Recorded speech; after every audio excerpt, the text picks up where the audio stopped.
Et bonjour à tous les amis, bienvenue dans ce troisième épisode de mon podcast dans lequel évidemment on continue à développer ma philosophie, mon stoïcisme ou ma philosophie stoïcicienne absurde on pourrait dire. Aujourd'hui donc dans ce deuxième épisode, parce que je vous rappelle qu'on est parti de l'épisode 0, donc on est bien dans le deuxième épisode, j'ai envie de revenir avec vous sur une question que j'ai déjà abordée lors d'un mini podcast de 3 minutes sur TikTok, mais qui me semble beaucoup trop important pour être juste abordée en 3 minutes, c'est la question du pardon.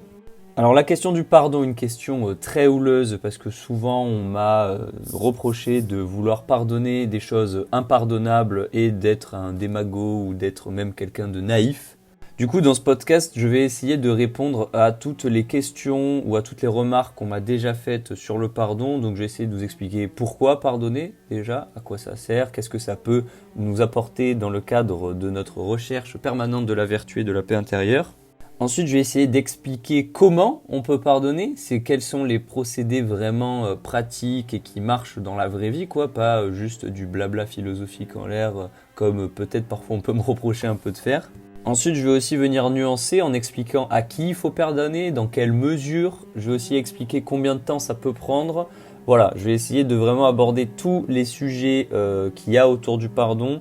Je vais essayer de brasser et de brosser le plus large possible. Et évidemment, comme à chaque début de podcast, les amis, je tiens à vous rappeler que ce que je dis ici, même si des fois il peut y avoir de l'impératif dans mes phrases, il n'y a aucune injonction de comportement, aucune injonction de ce qu'il faut faire, de ce que vous devez être, de qui vous devez pardonner, qui vous devez pas pardonner. Ça, c'est vous qui en ferez les arbitrages, c'est vous qui êtes le seul maître de votre vie. Moi, je ne suis qu'un humble étudiant de 21 ans en physique qui partage les pensées philosophiques qu'il a depuis maintenant 1 an à cause des expériences qu'il a vécues. Si vous n'êtes pas d'accord avec moi, eh bien écoutez, il n'y a aucun problème avec ce fait-là. Voilà, c'est comme ça, il y a plein de gens qui ne sont pas d'accord avec ma philosophie, c'est ce qui fait la diversité et la beauté aussi de notre monde. La seule chose que je demande à tout le monde, c'est d'écouter, d'être respectueux si vous voulez en discuter, et voilà, de au moins laisser une chance à l'écoute. Bien, donc on va commencer en entrant directement dans le vif du sujet, à savoir pourquoi est-ce qu'il faut pardonner. Et en fait, d'ailleurs, déjà même, on peut se demander, avant de pourquoi, on peut se demander en fait, c'est quoi le pardon ? Alors, je vais vous lire la définition de pardonner qu'on peut trouver sur internet, c'est tenir une offense, une faute pour nul, renoncer à punir, à se venger. Alors bon, je vais pas vous refaire le podcast de 3 minutes que j'ai fait sur TikTok à ce sujet, mais voilà, j'expliquais dans ce podcast que tenir une offense, une faute pour nul, c'est pas le but du pardon philosophique que je vais vous partager aujourd'hui. Aujourd'hui, on va pas ignorer une faute, on va pas la considérer comme nulle, c'est-à-dire comme égale à 0 en maths, on va essayer plutôt d'aller de l'autre côté, c'est-à-dire renoncer à se punir, à se venger et faire la paix dans son fort intérieur.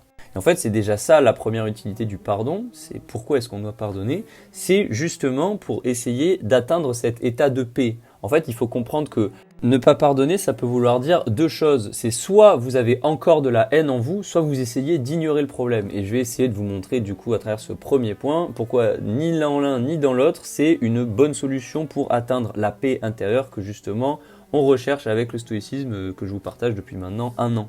Et ça d'ailleurs c'est quelque chose qui est compliqué parce qu'il y a beaucoup de stoïciens sur internet, que ce soit sur TikTok, sur YouTube ou même sur Instagram, on retrouve beaucoup de gens qui se proclament stoïciens et qui partagent un contenu de développement personnel qui sur le fond est pas si mauvais que ça, mais qui dans la forme différencie beaucoup trop avec le stoïcisme de base qui a été fondé pendant la Grèce antique, où ces gens prônent un stoïcisme égoïste, méprisant pour les autres et voire même parfois dangereux en fait. Et dans ce genre de stoïcisme-là, justement, je compte pas le nombre de fois où ils disent que la haine est un moteur, que la vengeance est quelque chose qui peut nous pousser. Et vraiment, je vais même pas vous faire l'offense de vous énumérer toutes les fictions qui existent et que vous connaissez mieux que moi, dans lesquelles un personnage essaye de se venger et ça ne lui apporte que des malheurs.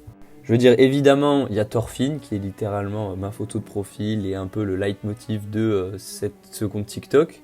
Mais on peut aussi citer Anakin, qui, bon, il essaye pas de se venger, mais il est rempli de haine, voilà où ça le conduit. On peut citer Sasuke, qui essaye de se venger permanent. Et voilà, je suis sûr que vous pourrez en citer beaucoup plus que moi, parce qu'il y a des œuvres que j'ai pas lues malheureusement, comme par exemple Berserk, One Piece, je suis sûr qu'il doit y avoir des exemples de ça là-dedans.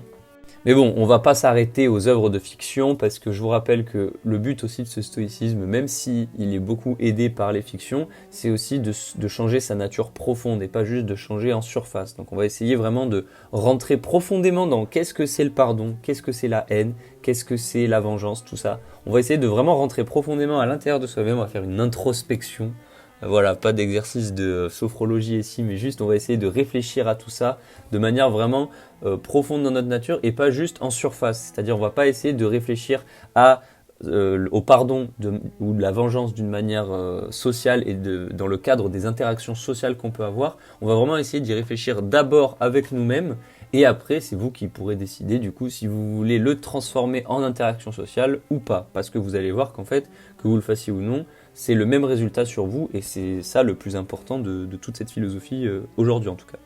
Donc déjà, il y a un truc qu'il faut comprendre avec la haine, je pense que c'est vraiment le point clé de départ, c'est que la haine pour moi c'est un feu perpétuel intérieur. C'est-à-dire c'est un feu qui s'éteindra jamais, c'est le feu noir dans Naruto, c'est le feu de l'enfer de Hadès, c'est ce que vous voulez. C'est un feu perpétuel qui ne cesse de brûler. Ça ne veut pas forcément dire qu'il vous consume, parce que, oui, bon, évidemment, le feu, ça consume, mais en l'occurrence, il y a des gens qui sont remplis de haine toute leur vie et qui pourtant sont toujours là.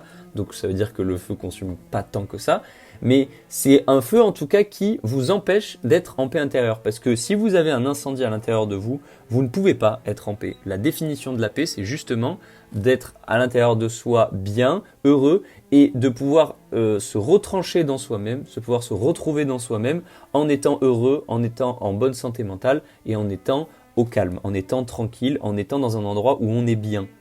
Je veux dire, n'oubliez pas que vous passez énormément de temps dans votre tête, c'est peut-être l'endroit où on passe le plus de temps dans sa vie, donc il faut faire en sorte que ce soit un endroit agréable. Marc Aurèle disait que l'âme se teint des couleurs des pensées, c'est aussi pour ça que je vais essayer de vous expliquer pourquoi la haine est beaucoup moins bien que le pardon. Donc la haine est un feu perpétuel intérieur, voilà, qui nous fait du mal, qui nous empêche d'être en paix et qui ne cesse de crépiter alors que nous, on voudrait juste être tranquille à l'intérieur de soi.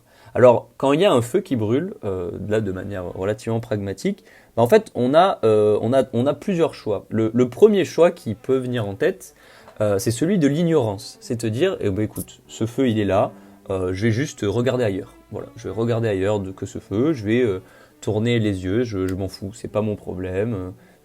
Il s'éteindra tout seul ou il y a quelqu'un qui viendra l'éteindre au pire. C'est considérer que c'est pas grave, que c'est comme ça et que c'est pas son problème. Alors l'ignorance en fait c'est un problème justement de penser qu'on peut ignorer le feu qui brûle à l'intérieur de nous, surtout quand c'est de la haine, parce que c'est quelque chose qui du coup est susceptible de ressurgir n'importe quand et n'importe comment. Et ça c'est quelque chose de dangereux parce que du coup on perd contrôle sur quelque chose qui a autant d'impact sur nous.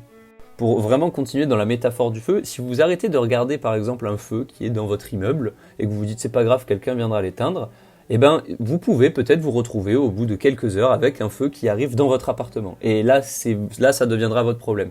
C'est pareil avec l'ignorance. Si vous ignorez la haine que vous avez envers quelqu'un et que vous vous dites non mais c'est pas grave, j'ai la haine, c'est comme ça, je vais faire ma vie et tout, eh ben si vous êtes amené à recroiser cette personne, ou si cette personne est amenée à refaire des choses dans votre vie, ou même si cette personne est amenée à juste revenir dans vos pensées, c'est-à-dire même pas physiquement là, mais juste amené à revenir dans votre pensée, votre haine, votre feu intérieur va se raviver, va d'autant plus brûler, et un jour viendra où l'ignorance ne suffira plus et où vous serez réellement happé par la flamme de la haine envers cette personne.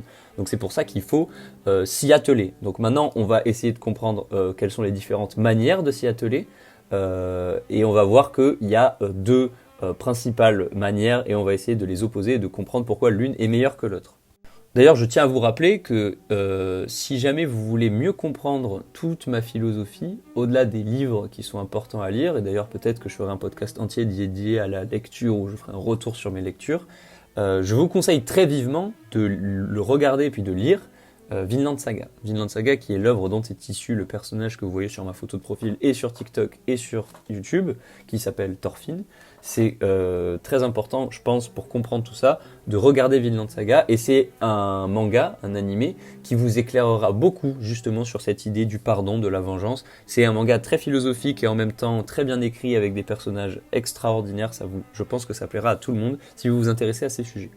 Mais bon bref, revenons donc à notre feu intérieur qui brûle. Ok, on a donc décidé de pas l'ignorer. Voilà, on s'est dit, c'est bon, ce feu, je veux le traiter. Comment est-ce qu'on peut traiter un feu? La manière la plus primaire qui vient à notre idée, c'est de lui envoyer de l'eau dessus.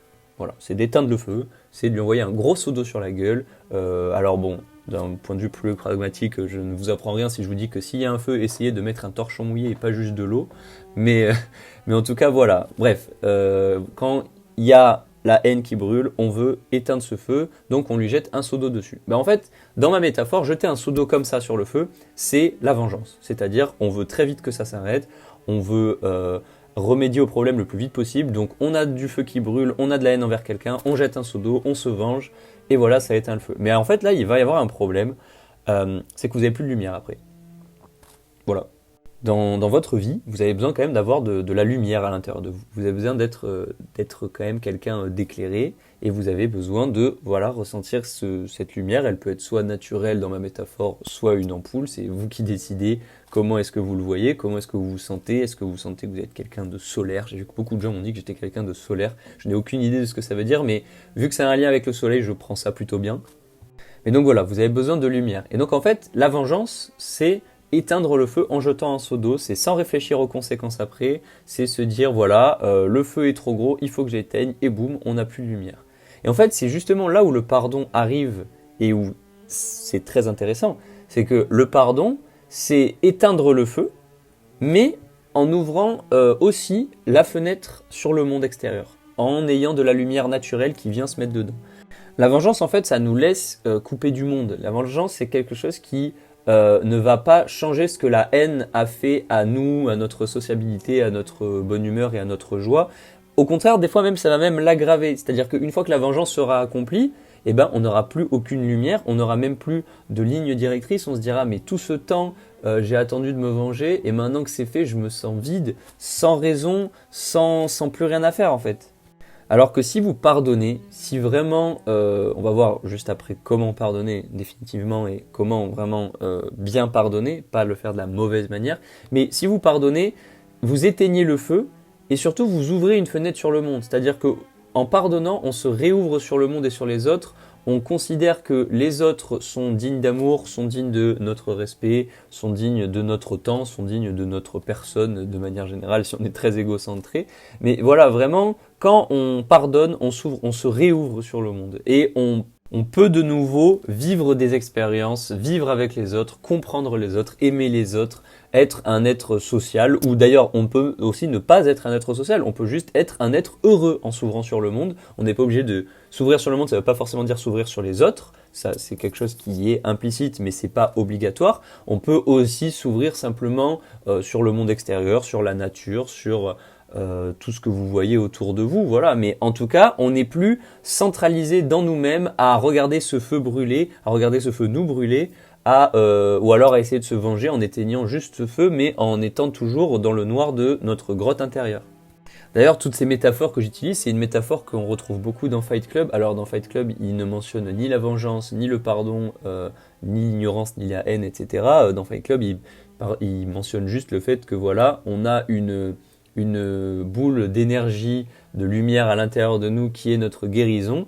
Et d'ailleurs, ce qui est drôle, c'est que Tyler Durden, un jour, dit que en fait, cette boule d'énergie et de guérison, c'est notre souffrance. Et c'est quelque chose que je rejoins tout à fait dans le cadre de mon stoïcisme, c'est-à-dire qu'en fait, pour se guérir, non seulement il faut pardonner et non seulement il faut être en paix avec soi-même, enfin, c'est plutôt ça le fin du chemin que le chemin en lui-même, mais le chemin en lui-même, c'est de la souffrance, parce que on va au début du chemin, en tout cas, souffrir dans ce cadre-là, où c'est ce qui va provoquer notre besoin de guérison, c'est de la souffrance. Je veux dire, si on souffrait pas, il n'y aurait pas besoin de guérir, donc il n'y aurait pas de boule de lumière de guérison, donc il n'y aurait pas derrière de pardon, etc. Donc comprenez bien que dans tout ce que j'explique, dans ce que j'explique sur le pardon, dans ce que j'explique sur le stoïcisme, j'espère que c'est quelque chose que j'ai assez mentionné, mais comprenez bien que la souffrance reste quand même pas le point de départ, mais ça reste un point de départ principal. Parce que, bon, évidemment, vous pouvez être stoïcien, vous pouvez être heureux et profiter des bonnes choses sans n'avoir jamais souffert. Il n'y a aucun mal à ça et c'est tout à fait possible.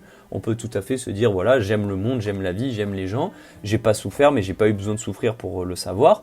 Mais quand même, la plupart du temps, dans les gens avec qui je parle, et moi y compris, c'est un besoin, le stoïcisme, qui vient d'une souffrance à la base. Et c'est cette souffrance qu'on a envie de traiter, qu'on a envie de comprendre, qu'on a envie d'appréhender et qu'on a envie de comprendre dans son intégralité, qui nous pousse à nous intéresser à ces choses-là pour se dire, voilà, j'ai envie de traiter ma souffrance, mais de la bonne manière. Alors évidemment, dans mes podcasts et même dans mon stoïcisme, vous vous doutez bien que je ne traite pas la souffrance de la même manière que dans Fight Club.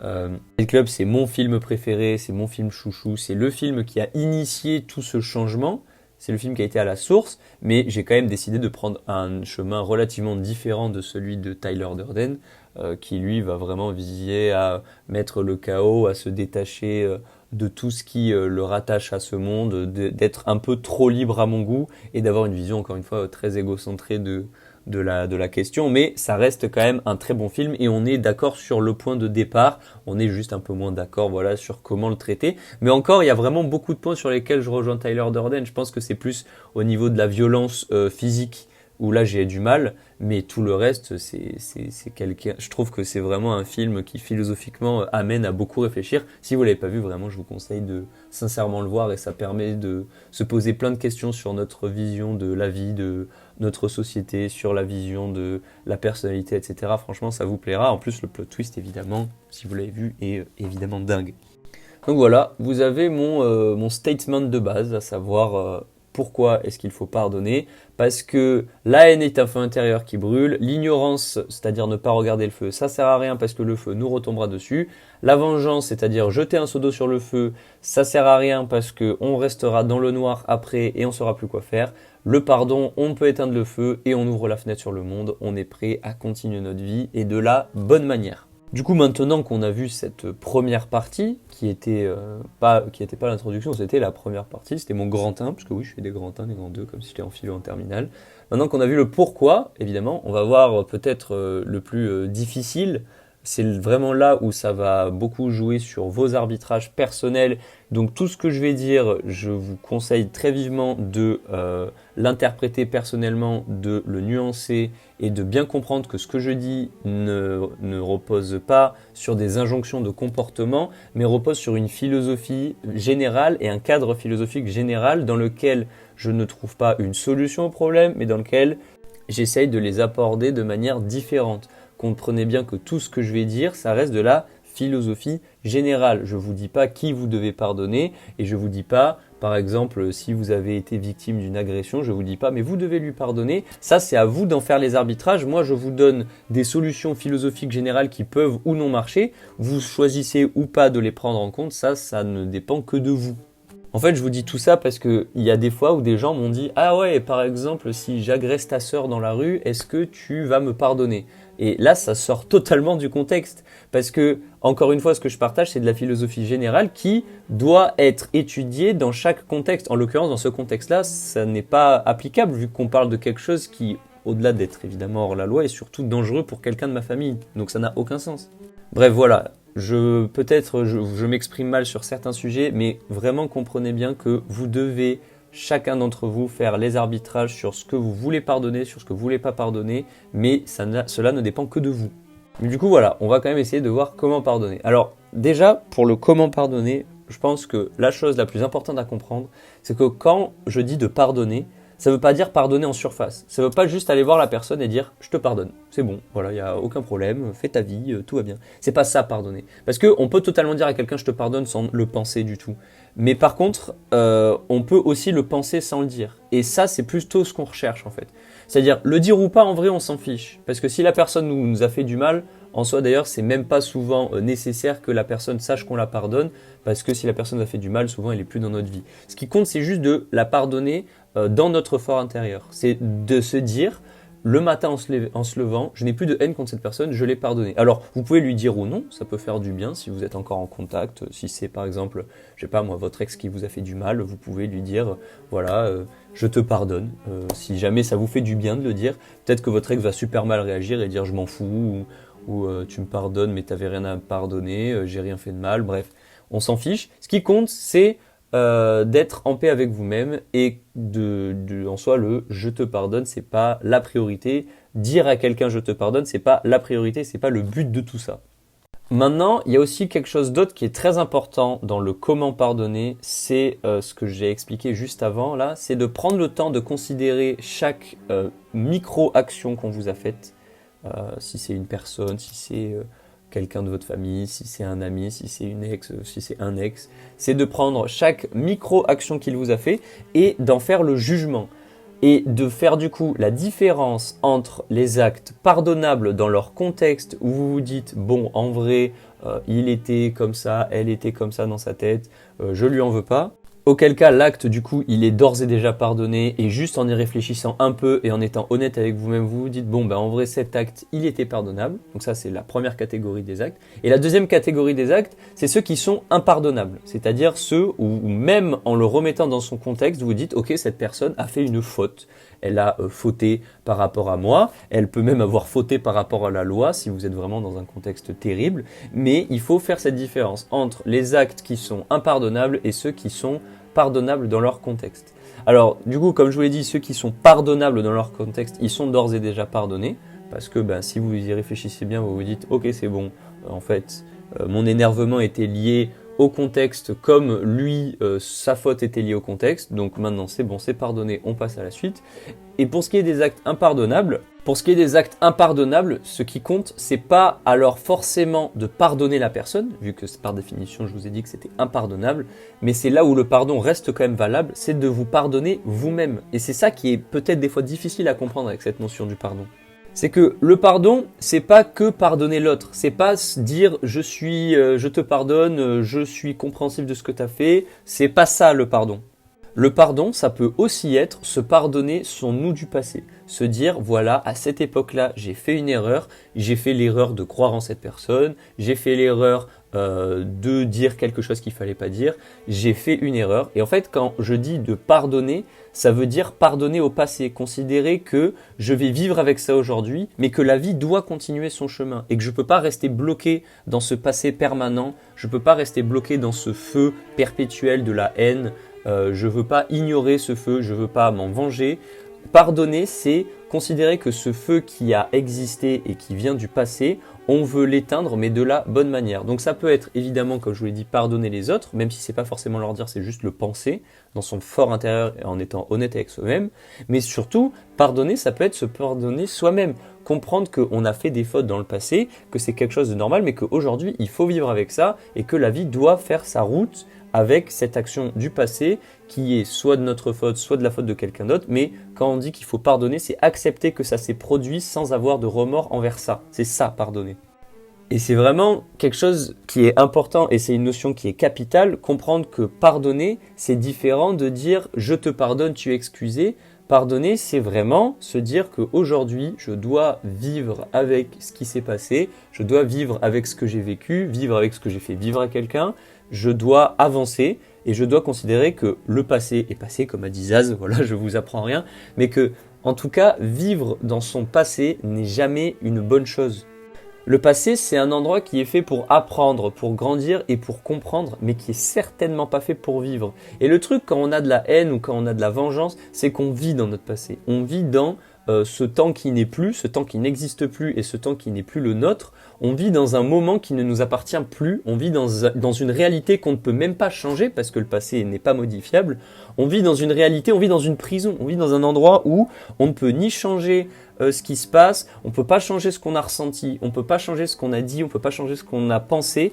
La seule chose qu'on peut faire avec le passé, c'est le contempler et en apprendre. Mais y vivre, c'est quelque chose qui est dangereux sur le long terme. Alors évidemment, je vous dis pas de jamais être nostalgique et de ne jamais regarder votre passé. Le passé, encore une fois, est un endroit magnifique et la nostalgie, je vous ai déjà parlé de ce sentiment que moi je trouve magnifique. Mais pour ce qui est de vivre dans son passé et dans ses fautes passées, c'est quelque chose qui est dangereux et qui, au long terme, nous déconnecte petit à petit du présent et de la réalité. Et plus on pense à notre passé, plus justement on va, si on y pense de la mauvaise manière en tout cas, on va pouvoir reproduire les mêmes erreurs. Et c'est justement pas le but. Le but de tout ça, c'est de ne jamais reproduire 2 fois les mêmes erreurs, donc de ne plus vivre dans son passé. C'est quelque chose qui est compliqué à faire, surtout si votre passé est lourd, si votre passé est un endroit dans lequel vous vous complaisez, mais c'est quelque chose qui est faisable. Et c'est à ça que sert le pardon. C'est vraiment précisément à ça. Le pardon, c'est considérer que le passé, on ne peut plus avoir d'impact dessus, donc on se doit d'avancer. Si vous avez de la haine contre votre passé, vous n'arriverez pas à avancer et à ne plus vivre dedans. Parce que la haine, c'est un feu, et le feu, ça brûle. Donc ça nous fait ressentir des choses de manière perpétuelle. Alors qu'une fois qu'on a pardonné, on a éteint le feu et on a ouvert la fenêtre sur le monde, sur le présent, sur notre réalité. Et c'est dans ce moment-là où on peut arrêter de vivre dans notre passé. Mais d'ailleurs, je pourrais dire exactement la même chose du futur. Le futur, c'est s'inquiéter pour un temps qui n'est pas encore le nôtre, un temps qui ne nous appartient pas et qui d'ailleurs, encore pire que le passé, ne nous a jamais appartenu. Parce que le passé, on peut toujours se rattacher à « Ah, c'est quelque chose que j'ai vécu, j'aurais pu faire quelque chose de mieux ». Donc c'est quelque chose qui nous a appartenu à un moment. Le futur ne nous appartient pas et il ne nous a même jamais appartenu. C'est un temps qu'on ne connaît même pas, dont on ne sait même pas de quoi il est fait. Alors que le passé, on a toujours au moins l'excuse de se dire « je sais de quoi il est fait ». Mais le futur, c'est un temps dont on ne sait même pas encore de quoi il est construit. Donc c'est encore une fois la même chose pour ce qui est de l'angoisse et de l'anxiété. Alors évidemment, je ne vais pas changer vos problèmes d'angoisse ou d'anxiété. Je veux dire, c'est des problèmes qui peuvent être d'origine psychologique et je suis ni psychiatre ni psychologue. Mais j'essaye juste de vous expliquer que si vous avez des petites craintes liées au futur, essayez de relativiser ça en vous disant que c'est un temps qui ne vous appartient même pas et qu'il ne vous a jamais appartenu, qu'il ne vous appartiendra jamais, que une fois que vous y serez, ça deviendra du présent. Toutes ces réflexions autour de la temporalité, c'est des choses qu'on peut retrouver chez beaucoup de philosophes de la Grèce antique qui sont absolument passionnants. D'ailleurs, encore une fois, je vous recommande le podcast de Charles Pépin qui s'appelle « Comment s'émerveiller de devant tout », je crois, qui est disponible sur Spotify. C'est absolument magique et il parle justement de cette réalité et de l'importance qu'on doit avoir de s'émerveiller devant cette réalité. Et c'est vraiment quelque chose, moi, que je trouve magnifique de penser à tout ça, justement. Enfin voilà, j'espère que vous avez compris comment pardonner, j'espère que vous avez compris le pourquoi. Ce podcast était un peu plus court que les autres, voilà, il aura duré une 30aine de minutes alors que les autres ont duré une 40aine. Mais je vais peut-être m'orienter vers un format un peu plus court pour que ce soit plus digeste pour vous, parce que bon, 40 minutes à écouter d'affilée, je sais que c'est pas facile, surtout que je parle beaucoup, il y a beaucoup de choses qui sont dites. Mais voilà, je vais terminer encore une fois vous rappelant que tout ce que j'ai dit lors de ce podcast doit vraiment être sujet à une réflexion, une interprétation, une nuance et un effort de compréhension de ce que j'ai dit. Ne voyez aucune, mais vraiment aucune injonction de comportement, injonction de ce que vous devez faire, de ce que vous devez être, de ce que vous devez penser. La seule chose que je voulais faire, c'est partager avec vous des pensées autour d'un sujet que j'ai eu. Voilà, j'ai eu cette réflexion autour de la métaphore du feu intérieur, je crois que c'était ce matin, et j'avais envie de le partager avec vous parce que je pense que c'est quelque chose qui peut en intéresser certains. J'ai aussi eu cette réflexion autour du passé et du futur. Voilà, j'avais envie de le partager avec vous. Vous pouvez décider d'être d'accord avec ce que j'ai dit ou pas, mais ça ne regarde que vous. Je vous recommande sincèrement de faire votre avis, d'y réfléchir et peut-être d'essayer du coup cette technique du pardon. En tout cas, moi je vous remercie très sincèrement d'avoir écouté ce podcast. Ça me fait toujours très plaisir de pouvoir échanger avec vous sur ce genre de sujet. Je vous dis à la semaine prochaine. Encore une fois, n'oubliez pas de vous abonner, le pouce bleu. Bon, la cloche, je sais pas à quoi ça sert, mais tout le monde le dit, donc je le dis aussi. Mais surtout, si vous voulez suivre mes activités principales, je vous rappelle que c'est sur TikTok. On est bientôt 50 000 abonnés sur TikTok. On fêtera ça comme il se doit. Et moi, je vous dis à la semaine prochaine pour un nouveau podcast. Merci encore de m'avoir écouté. C'était Pedri et gros bisous tout le monde. Ciao, ciao!